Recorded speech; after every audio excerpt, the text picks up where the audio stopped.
Hey, it's John with Riley's Uniques again. I was going to go over another hot selling item that I have in my booth. I think everybody should look in to start selling and getting for their booths. Before we get to that, please like and share and comment on my videos. I'd like to be able to do more of these videos for you. The more you like and share, the more the algorithm works in my favor, and we can help more people. So I wanted to talk about VHS. We was talking about cassettes in the other video. You can look at that. That was the video before this one. How I have a couple of booths in College Town, and the students are really buying those up. And that's the same thing with VHS right now. VHS is doing very well for me. I'll probably sell one or two of those a day. The cassettes, I can't remember how many I told you, but it's 3 to 5 a day, and there's some days I sell like 10 or 15 of them. But at least 1 to 2, sometimes 3 a day on VHS, and then on weekends I usually do more, like between 5 and 10. But it's kind of like the cassettes. VHS, you got to have a certain genre, and what does well for me is pop culture, 80s pop culture movies that were mostly boy oriented. Things like Back to the Future, Star Wars, Indiana Jones, Short Circuit. See, I do Mallrats. Mallrats usually sells pretty well for me. Things like that. Ghostbusters, Gremlins, things like that.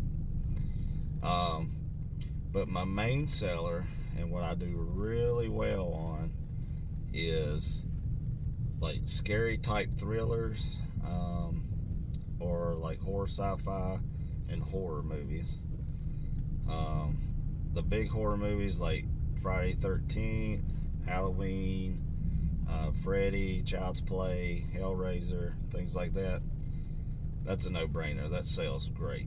Candyman, Texas Chainsaw Massacre.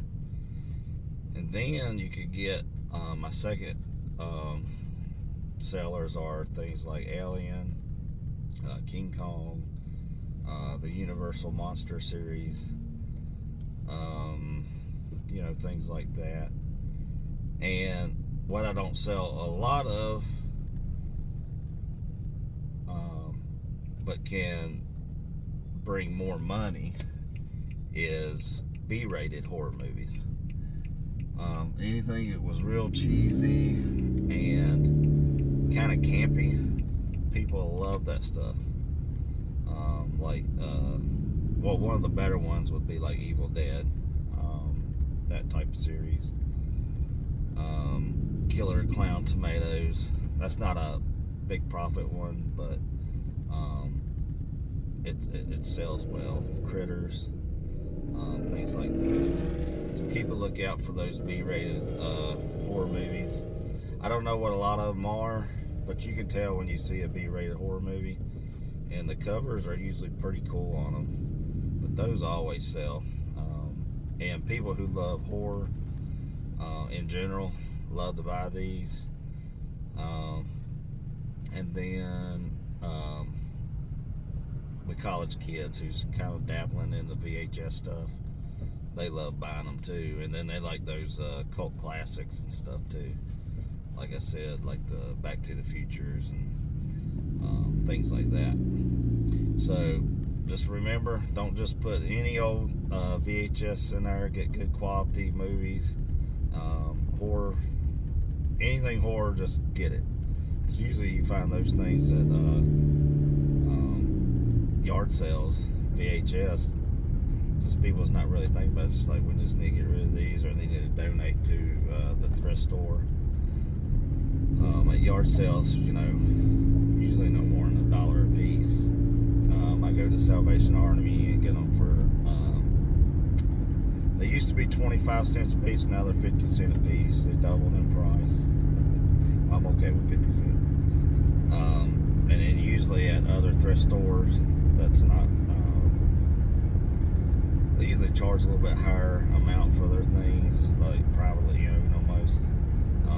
They're usually like $1, but I'm willing to pay, up to $5 for like a Freddy or Friday 13th or something like that, because I'll get $10 to $20 a piece for those, and I can't keep those. So I hope this video was helpful to you. Keep a watch out for those VHS. You won't regret it if you really vet what you're getting and pick over what you're getting. Stay away from the pretty women and get you some Jason and Freddy's in there. Subscribe to my channel, like this video, and comment if you have luck with these VHS or if you have any questions. Oh, and I want to say, just like cassettes, be careful of the mold. Make sure you pull them out sleeve. Look for mold on the tapes because they won't be any good. You can probably still sell the artwork, so you want to pick up the box anyway. Maybe you can frame them. But with that said, we'll see you in the next video, and thank you so much. Bye.